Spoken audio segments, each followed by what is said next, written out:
Suasana damai menjelang ibadah salat subuh di Dusun Sungai Soga seketika berubah menjadi mencekam.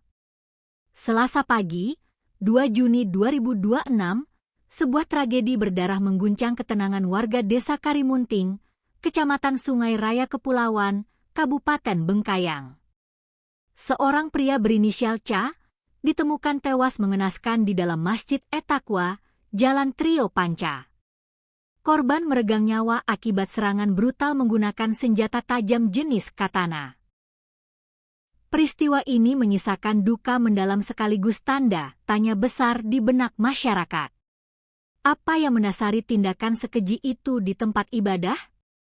Berdasarkan penyelidikan awal pihak berwenang dan keterangan tokoh masyarakat setempat, peristiwa mengerikan ini sama sekali tidak dilandasi oleh masalah pribadi. Kepala Dusun Sungai Soga, Haris, menegaskan bahwa tidak ada riwayat dendam ataupun perselisihan yang terjadi antara korban dan pelaku sebelum insiden berdarah itu meletus. Sosok yang bertanggung jawab atas penyerangan ini diketahui bernama Imam Arif Billah. Pria ini diduga kuat merupakan seorang pengguna aktif narkoba. Pihak setempat menduga, saat melancarkan aksinya yang brutal, Imam sedang berada dalam kondisi sakau berat yang membuatnya kehilangan kesadaran akal sehat hingga tega menghabisi nyawa sesama warga.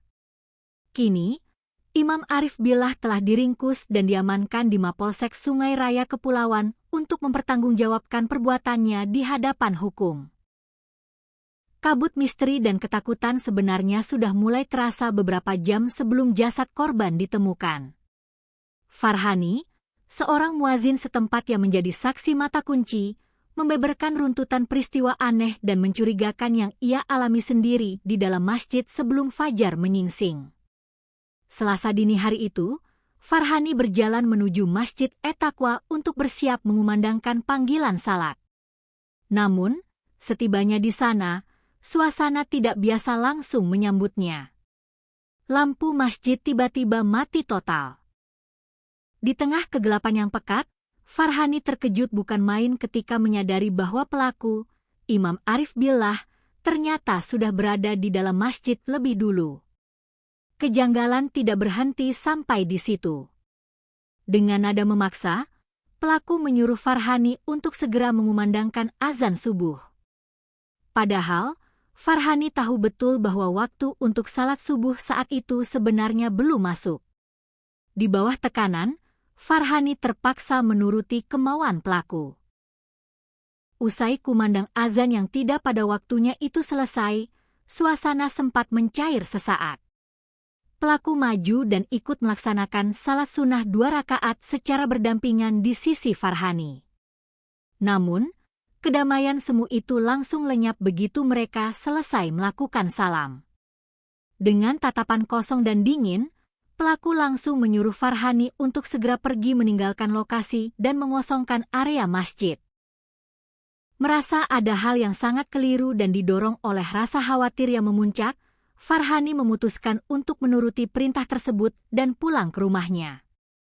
Di perjalanan pulang, ia bahkan sempat memperingatkan beberapa warga yang ia temui di jalan agar mengurungkan niat ke masjid dan kembali ke rumah masing-masing demi keselamatan mereka. Sayangnya, peringatan berantai itu tidak sempat menjangkau korban, C.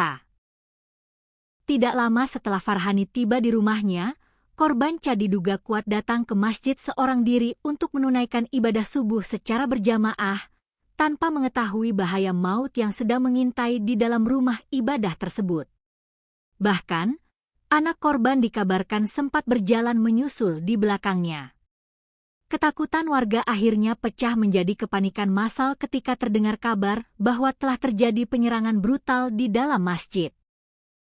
Setelah memastikan pelaku yang membawa katana tersebut pergi menjauh dari lokasi kejadian, warga yang semula dicekam ketakutan mulai memberanikan diri untuk masuk memeriksa keadaan.